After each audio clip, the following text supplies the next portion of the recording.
Hey everyone, it's Angelica Cole. So there's just so many questions in regards to what happened to Alexis Sharkey still. And at first I felt like most of my confusion about Tom was because the info about Tom was only coming from Alexis's friends. But now we've got information about Tom coming from Alexis's family, coming from court paperwork. We've got a lot of questionable information coming out about Tom, and I think maybe we should take a deeper look. So the first thing that I'd like to point out is that Tom was not the one that reported Alexis missing.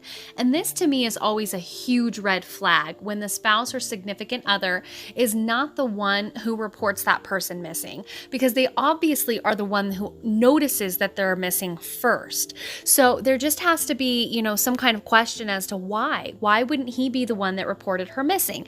And certainly there could be reasons, but that's just definitely a red flag in my opinion. The next thing I'd like to discuss is that Tom has had a media blackout since December 2nd. He did one of his only interviews with ABC, and he cut that interview short. And since then, we've not heard one peep. He's not done one media interview. He's not done one public statement. Nothing. And I think that this is really important because you want the people closest to them to be fighting for justice for them. And when they're not, it's just another red flag. Another strange thing that's happened recently that I find really hard to explain, and quite possibly one of the biggest red flags of all, is that Tom stopped cooperating with Alexis's family and the medical examiner's office and basically made no arrangements to pick up Alexis for almost 2 weeks, and almost kind of blocked her mom from being able to get her as well. And her mom said that she didn't think that she was going to be able to ever see her again to be able to say goodbye. And so this is just huge. 2 weeks with no attempt to retrieve this love of your life, this person that you so adore. That is a very, very strange way to behave, in my opinion. Another interesting piece of information that we've had come out is the confirmation that Tom and Alexis were at least using the word divorce with one another. And that's serious. They've only been married a year, and it's something that the friends had alluded to, but Tom had denied. And now we see this text between Tom and Alexis where he's basically upset that she's posting her life on social media, and he says, "I'm filing for a divorce. I'll be moved out by the time you get home." And he signs it, "Your ex-husband." So this is just more confirmation of what the friends have basically been saying the entire time.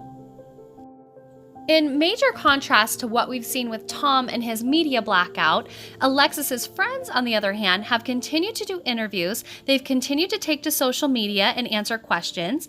And Tanya recently released this timeline of events, and it really answered two of the major questions that we had after their interview with Critical K. Who did Alexis leave with Thursday night, and who was the last person to text Alexis? And this is really important because I find that there are very few times that your husband is going to be comfortable with you being out with another man until 3 a.m. So while this doesn't prove that she was having an affair, it does make you wonder who would have had a problem with their blossoming friendship. In the beginning, one of the biggest allegations the friends made about Tom was that he was physically abusing Alexis. And this was controversial because it was only coming from her friends, and Tom was denying these allegations. And I know we've looked at these documents before, but this definitely is just a little piece inside this bigger puzzle of information that we have coming out about Tom. So these are 2009 court documents between Tom and his first wife, Renee, and their custody documents for their children.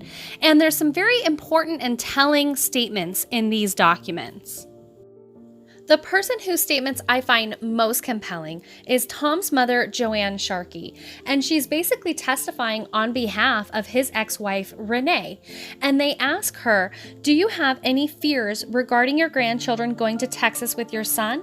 And she replies, "Yes, sir, I do. I believe that he has a violent streak. The children are intimidated." And then they ask her, "Do you believe that the children will be safe in Texas with your son?" And she says, "I have my doubts. He manipulates the children. he tells them to lie to Renee, and in my opinion, he is a pathological liar. They ask her, "Are you concerned about their safety?" And she says, "Yes, I think he needs to be tested psychologically. I believe that he's bipolar. And in the beginning, when he first left Renee, he started working out and lifting weights, and I believe maybe taking steroids, and it may have caused a chemical imbalance." Tom's ex-wife also included 2 times where he had been physically violent with his children as well. One time where he had slammed his son up against the car, and another time where he had not wanted to stop playing a video game, and he actually chucked a GameCube at his daughter, nearly missing her head. So with everything we have, I just have more and more questions about what happened to Alexis. I wish Tom would come out and answer our questions and start fighting for justice. But until then, I guess that's up to us. Thanks for watching.